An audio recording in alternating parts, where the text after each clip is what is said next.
Okay, Live from the Heartland returns in the way we are doing. It is still sunny outside. I gotta let you know, fellow Chicagoans, it's sunny in Chicago. You must put your little iPod in your ear, keep listening, but go outside, lay down in the leaves, walk along the lake, whatever, because, you know, we don't know when the next time we're going to see the sun is, right? Right.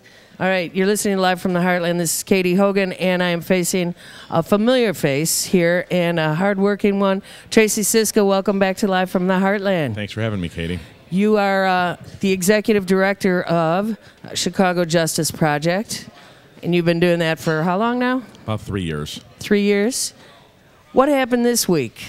This week we released a report, basically a study of the Chicago Police Board and 10 years of their decisions. Okay, first we got to tell people, what is the Chicago Police Board? The Chicago Police Board is an independent organization that basically is the last link in the accountability system for Chicago police officers. Is that independent in quotes? No, they're not part of the, what that means is they're not part of the police department. Right. They're civilian run. Okay.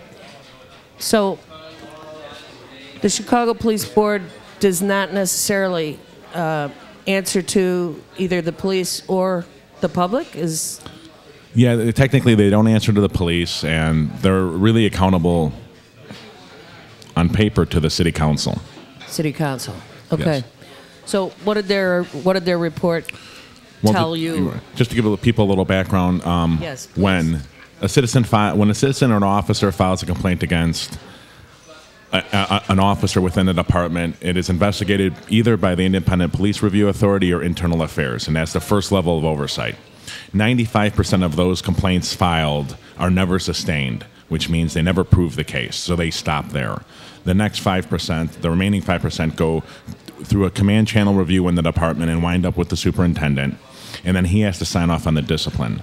For the rare cases that are for suspension over a year or for termination, those are given to the police board and they have to hold a hearing, and that's when they engage in this is the last leg of the system, and that after that hearing, the police board members, 9 civilians, render a decision. Sorry, we got somebody stapling on the outside of our window. I don't think you at home can hear that, but anyway. So they render a decision. Okay, let me, as a community member, for example, we had a couple people leave the Heartland, go home to their apartment, something they do half dozen times a week after work. Pizza in hand, 1 in the morning. They get jumped by 2 kids from the neighborhood. These are 20-somethings going to their apartment. They always enter their apartment from the rear, which is in an alley. I do that too. I generally walk the alleys a lot. It's safe. It's no traffic. You know, it's good for a bike rider like me. Anyway, finally, the story is this: when they escaped terrible bodily injury, although they were terrified and intimidated, thrown to the ground. You know, somebody got a swollen hand out of punching one of the people who were attacking them, and luckily a neighbor came by and interrupted the whole thing, and the kids ran. But the real sad part was when the police came, and this so often is the case. Things like you were walking in the alley at 1 in the morning, as if we don't have the right to do that. As if, you know, we're supposed to fly into our homes at sunset and not come out again. And I run into that a lot. I've gone to a lot of CAPS meetings. I've encountered a lot of hardworking, good police officers. And there's somehow a way of dealing with the public that always makes you feel like they do not feel like they are part of the public. And they've got different rules for us than we have been informed about. Well, I would say that there's this assumption in the public that the police are going to prevent violence, and the reality is they're not there to prevent violence. They're to react to violence. Right. So the police any action that a citizen would take that would even remotely put themselves anywhere near a violent situation, right? They don't like. They think that is inappropriate. Now, average citizens don't know a lot of times what those actions necessarily are, or that they're wrong, or even that they may never be wrong. So that's kind of the situation. Plus, we push way too much on the police for them to cure. That's right. You know, as a society issue, cure violence, cure poverty, cure no education, cure no jobs. Right. It's your solution. And often they react inappropriately, and when this happens, it ends up resulting at some point back to the police board to have that final say in what discipline should be. Okay, so off of my ridiculous story, it's just the thing, it just happened this week. What did the study, why don't you talk to us about what your study revealed, and, note the things that you were sort of struck by the most? Well, the biggest thing was, over the 10 years, we were able to prove statistically that, because both civilian employees of the department and sworn officers go in front of this board when they're disciplined. That was news to me, too. Yes.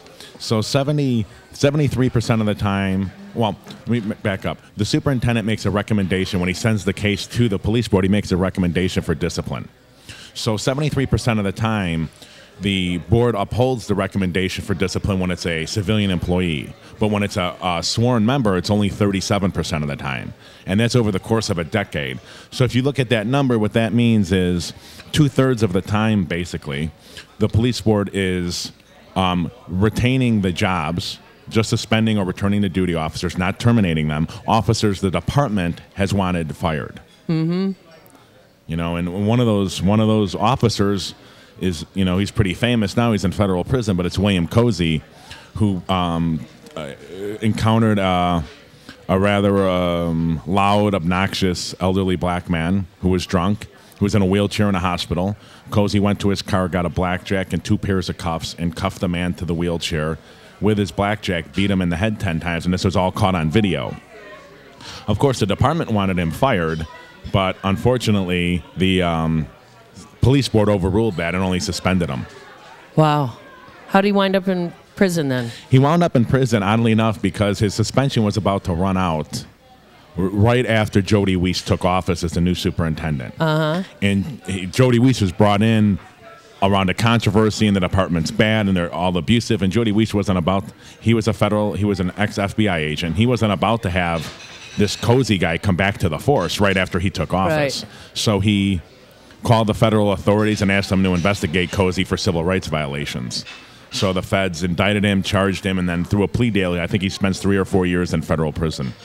Wow. Well, yeah. So it's